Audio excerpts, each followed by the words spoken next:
네, 안녕하세요. 책 읽어주는 남자 한남자입니다. 네, 이번 시간에도 만나서 반갑습니다. 네, 이번 시간에는 저번에 읽어드렸었던 끌리는 사람은 1%가 다르다의 1편에 이어서 2편을 읽어드릴 거예요. 준비되셨나요? 그러면 바로 읽어 나갈게요. 페이지는 저번에 제가 140페이지까지 읽었고요. 이어서 2장 145페이지 읽어드리겠습니다. 밑에서 두 번째 줄이고요. 일단 소제목부터 읽어드릴게요. 뒷담화 일에서 빠져든다. 살다 보면 이래저래 불만스러울 때가 많다. 욕구 불만은 주로 사람들과의 문제 때문에 생긴다. 그렇다고 면전에서 하고 싶은 말을 다 할 수도 없다. 기분 나쁜 일은 참을수록 더 불쾌해지고 잊으려고 애쓸수록 더 자주 떠오른다. 풍선에 바람을 넣으면 내부 압력이 증가하듯이 생각을 억누를수록 정신적 긴장감은 커진다. 바람을 빼야 풍선의 압력이 줄어드는 것처럼 억압된 감정은 표출해야 해소된다. 불쾌한 감정을 누군가에게 털어놓게 되면 속이 후련해지는데 이것을 정서적 환기 효과라고 한다. 뒷담화는 대인관계에서 겪는 스트레스를 풀어준다. 네, 그리고 밑에서 두 번째 줄입니다. 사람들이 험담을 즐기는 또 다른 이유는 그것이 일시적으로나마 자긍심을 느끼도록 만들어주기 때문이다. 자기 자신이 어떤 사람인지를 평가하려면 어쩔 수 없이 다른 사람과의 비교 과정을 거쳐야 한다. 사람들은 자기 자신을 위해 다른 사람과 비교하려는 욕구를 가지고 있는데 이를 사회 비교 이론이라고 한다. 이제 넘어가서 156페이지입니다.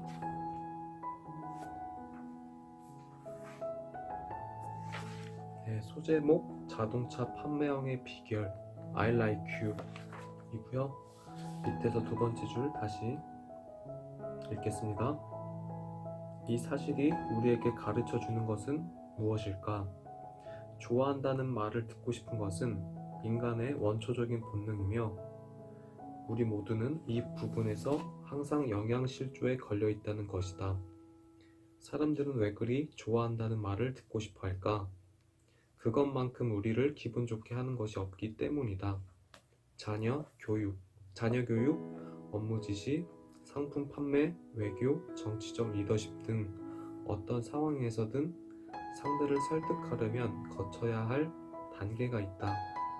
무엇보다 먼저 상대방이 우리를 좋아하도록 만드는 것이다. 그렇게 하려면 내가 먼저 그를 좋아해야 한다. 자기를 진정으로 좋아하는 사람을 좋아하지 않는 것은 결코 쉬운 일이 아니다. 이제 이어서 164페이지입니다. 함께 먹으면 친해진다. 중간 부분인데요. 정확히 말씀드리면 세 번째 단락입니다.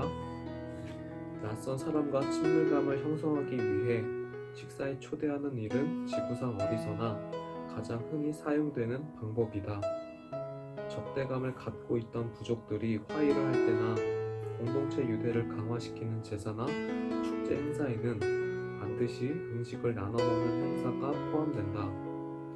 친밀감을 높이는데 먹는 것만큼 효과적인 것이 없기 때문이다. 사람들이 음식을 대접받거나 함께 먹게 되면 상대방에 대한 호감이 늘어나는데 이를 오찬 효과라고 한다. 네, 여기까지가 제 2장과 관련된 내용이었고요. 나머지 읽어드리지 못한 부분들은 책을 구매해서 이제 보거나 아니면 빌려서 보셨으면 합니다. 다 중요한데 이제 그 중에서도 좀 시간적으로 여유가 없어서 다 읽어드리지 못하는 점 미리 양해 말씀드릴게요. 그러면 이제 3장 끌리는 사람은 이렇게 관계를 유지한다. 넘어갈게요. 페이지는 198페이지입니다.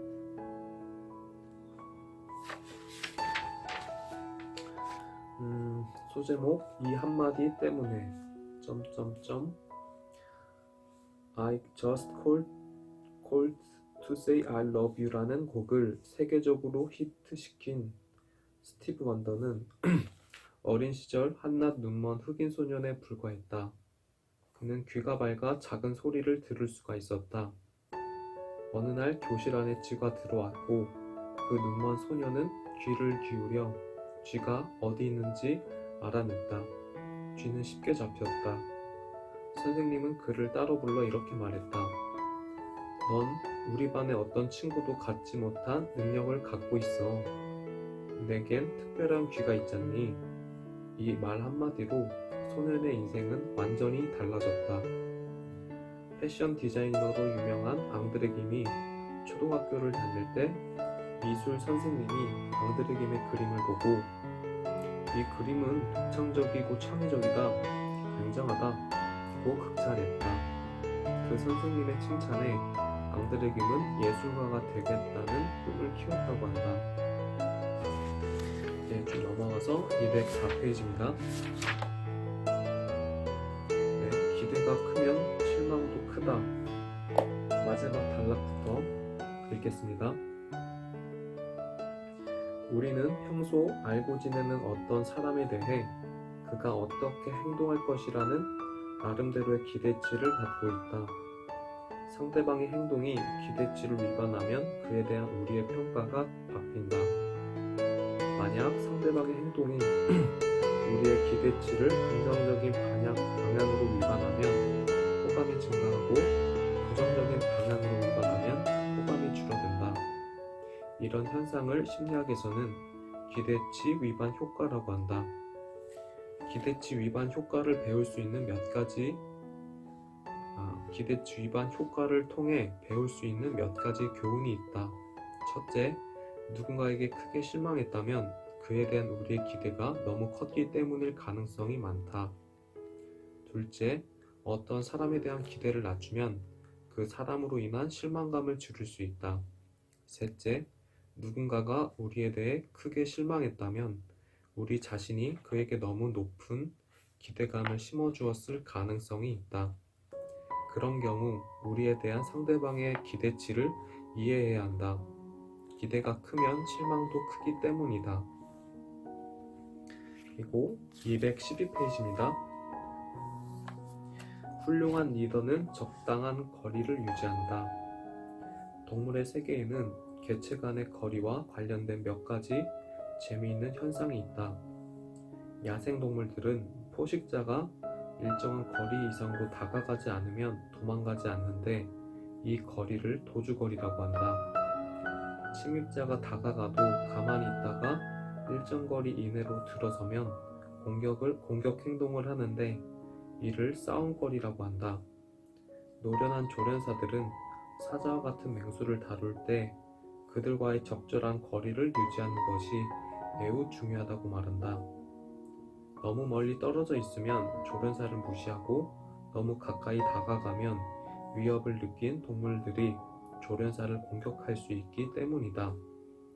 동물들이 조련사의 말을 가장 잘 따르면서도 공격 행동을 하지 않는 거리가 있는데 그것을 동물 행동학에서는 임계거리라고 한다. 동물의 세계뿐 아니라 인간관계에서도 임계거리가 존재한다. 뛰어난 리더는 노련한 조련사처럼 부하 직원들과의 임계거리를 정확히 파악하고 적정 거리를 유지한다. 그들은 부하 직원들을 대할 때 너무 멀지도 않고 너무 가깝지도 않은 불가근의 원칙을 지킨다. 그들은 부하 직원들과 아무리 친해도 일정 거리를 유지한다. 넘어가서 220페이지입니다. 마지막 단락이고 소제목은 앞장에 나와 있네요. 그것부터 읽어드릴게요. 사과하지 않는 사람, 이런 것을 잃게 된다.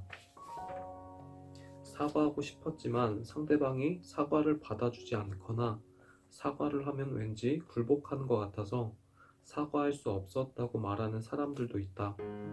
그들은 거절에 대한 두려움 때문에 사과를 하지 못한다.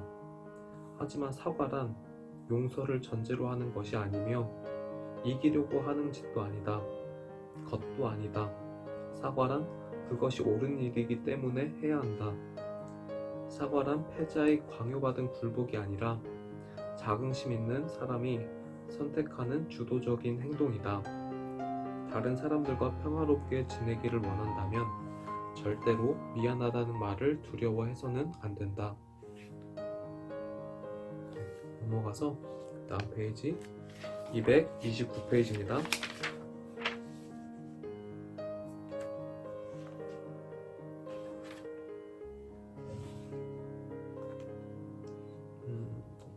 일단 소제목부터 읽어드리면 행복하고 건강한 삶을 원한다면 더 많이 감사하라. 마지막 줄입니다. 줄부터 읽어드릴게요. 우리는 왜 우리 자신에 대해 고마워하는 사람뿐 아니라 다른 사람이나 세상에 대해 감사할 줄 아는 사람을 더 좋아할까? 거기에 이런 심리적 이유가 있다. 고마워할 줄 아는 사람은 첫 번째, 긍정적이며 다른 사람이나 세상을 소중하게 여긴다. 둘째, 작은 호의에도 당연시하지 않고 어떻게든 되갚으려 한다. 셋째, 그는 좋은 사람이고 나는 그런 사람을 좋아한다. 그 다음에 한 문단 건너뛰어서 마저 읽어드릴게요. 감사하는 마음은 인간관계뿐 아니라 신체 및 정신건강과도 관련이 깊다. 감사는 스트레스를 줄여주고 부정적인 감정을 완화시킬 뿐 아니라 신체적인 건강 상태도 증진시킨다. 분노와 같은 부정적 감정에 대한 방어수단 중 감사함을 느끼는 것만큼 효과적인 것은 없다. 뭔가에 대해 마음속 깊이 고마움을 느끼면서 동시에 누군가를 극도로 미워하는 것은 불가능하다. 이 두 가지 감정 상태는 함께 존재할 수 없기 때문이다. 부정적인 감정과 공존할 수 없는 긍정적 상태를 유도해서 부정적 감정을 억제하는 행동 치료 원리를 상호 제지의 원리라고 한다. 네, 이렇게 넘어가고요. 이제 거의 다 끝나가는데 조금 더 집중해서 들어주시면 하나라도 더 얻고 가니까 좀 집중해 주셨으면 좋겠습니다. 네, 그 다음에 작은 것을 취하려다 더 많은 것을 얻게 된다. 박테리아에서부터 인간까지 자연의 선택으로 진화된 모든 종은 이기적이며 그중 가장 이기적인 유전자를 가진 종은 인간이다. 그런데 아이러니하게도 가장 이타적인 종 역시 인간이다. 인간을 인간답게 만들고 자급자족의 원시 사회를 오늘날의 교역 사회로 발전시킨 것은 우리 조상들이 상호 이타주의의 미덕을 발달시켰기 때문이다. 그런데 가장 이기적인 유전자들이 어떻게 상호 이타주의의 미덕을 가질 수 있었을까? 오랫동안의 시행착오를 거쳐 먹을 것을 더 안정적으로 구하고 포식자의 공격을 효과적으로 막아내기 위해 동맹관계를 맺는 것만큼 중요한 것이 없다는 사실을 알아냈기 때문이다. 동맹이란 만약 당신이 나를 도와준다면 나도 나중에 당신을 돕겠다는 약속이다.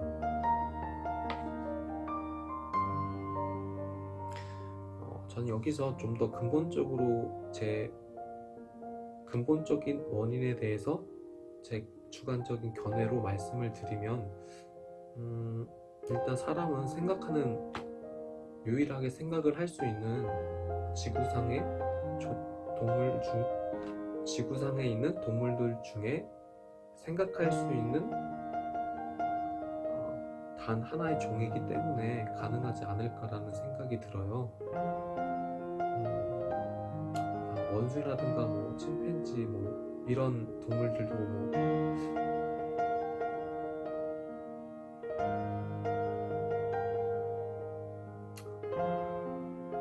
제가 지금 읽어드린 부분에 대해서 있어서 제 주관적인 좀 견해를 말씀드리면, 역시 사람이라는 건 일단 동물이긴 한데 동물 중에서도 가장 뭐라고 말씀을 드려야 할지 모르겠는데 지적 수준이 높다라든가 아니면 생각을 할 수 있는 유일한 종이라든가 그런 식으로 말씀을 드리고 싶네요. 그러니까 아무래도 사람이 소수로서는 소수로 자연 속에서 산다면 약자의 위치에 있겠지만 생각을 할 수 있는 종이기 때문에 자연에서 가장 자연의 입장에서 봤을 때 가장 좀 뭐라고 말씀을 드려야 될지 모르겠는데 자연의 지배자가 아닐까라는 생각이 좀 들었어요. 여러분들도 한번 생각해 보시고 같이 뭐 댓글도 달아주시면 좋을 것 같고, 네, 그렇습니다. 그러면 넘어가서 240페이지입니다. 마지막 단락부터 읽겠습니다. 성공하는 사람들은 장기적인 관점으로 바라보기 때문에 다른 사람이 원하는 것을 먼저 제공한다. 그래서 나중에 원하는 것을 얻게 된다. 반면 실패한 사람들은 단기적인 이득에 집착함으로 자기가 원하는 것을 먼저 취한다. 이들은 이익만 챙기고 손해보는 일은 결코 하지 않기 때문에 단기적으로는 더 많은 것을 가지게 된다. 그 대신 그들에게는 반대, 얌체, 배은망덕한 자, 무임승차자, 이기주의자 같은 꼬리표가 붙는다. 그리하여 다른 사람들로부터 철저하게 배척을 당한다. 이들은 단기적인 이득을 취하려다 결과적으로는 더 많은 것을 잃게 된다. 그게 바로 소탐대실이다. 네, 이어서 249페이지입니다.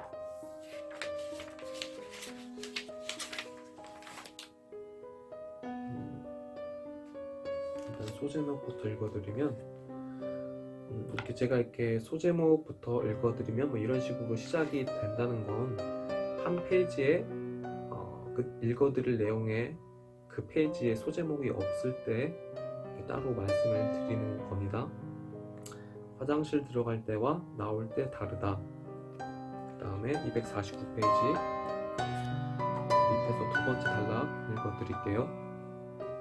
어떤 사람에 대한 평가가 그 사람에 대한 가장 최근의 정보에 의해 좌우되는 것을 심리학에서는 심근성 효과 또는 최신 효과라고 한다. 첫인상은 그 사람의 생김새나 표정, 말투, 배경 등 외향에 의해서 주로 결정된다. 반면 끝인상은 외향보다는 그 사람의 태도, 성격, 일의 결과에 의해 판가름된다.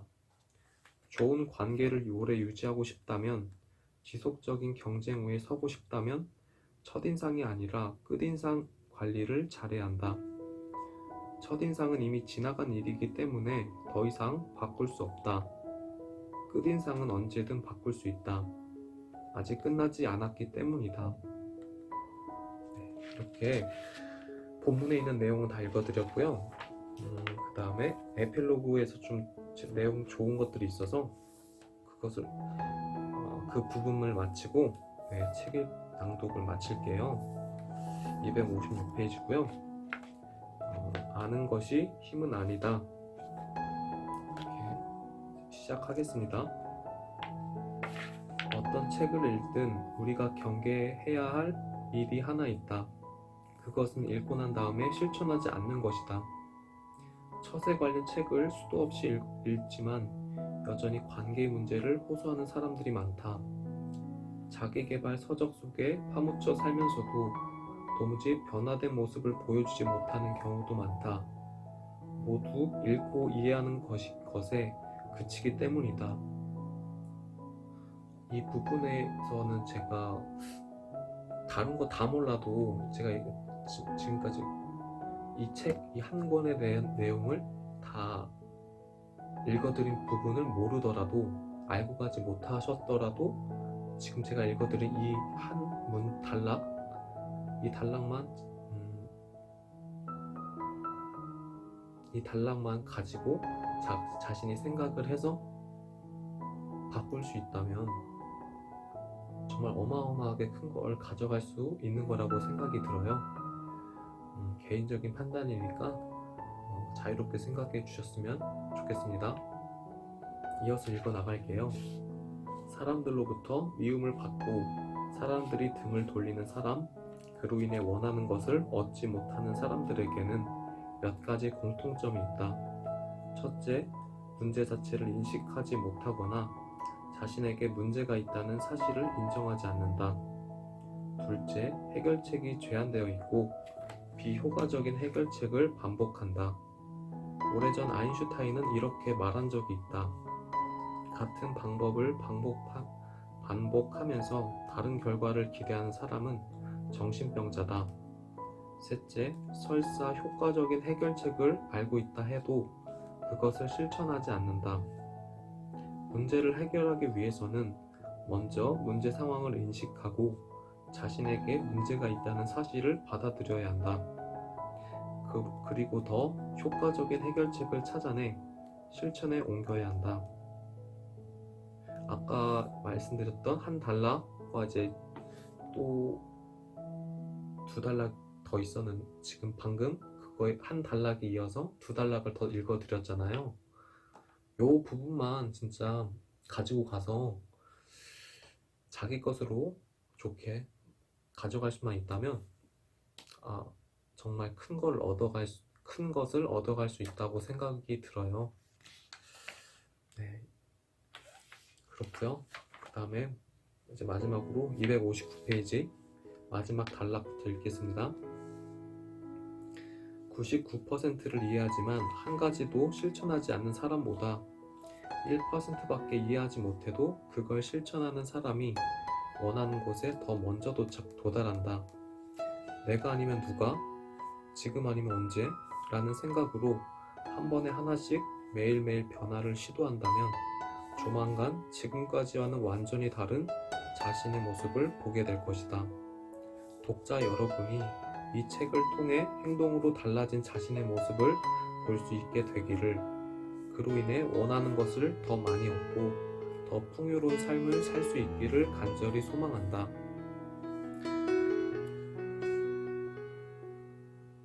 행동으로 옮기는 습관이 정말 중요하다는 그런 내용으로 이야기가 끝이 나네요.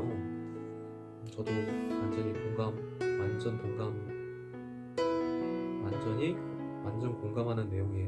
완전 공감하는 내용이었습니다. 그럼 이렇게 해서 책 낭독을 마쳤고요. 잘 들으셨나요?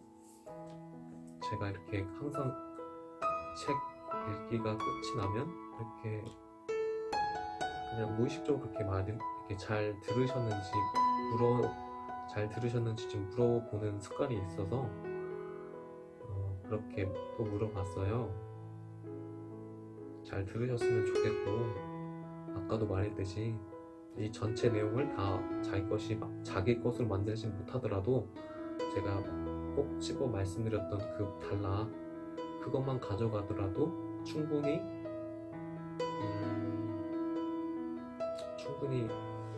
본전은 뽑았다? 이렇게 본전이 뭐예요? 수십 배 이렇게 저는 이렇게 생각을 해요. 그러면은 이번 시간도 이렇게 알차게 책 낭독을 마치고 다음 시간에는 더 나은 책과 더 나은 낭독으로 여러분을 찾아뵙겠습니다. 그러면 지금까지 잘 들어주셔서 감사합니다. 다음에 다시 만나요.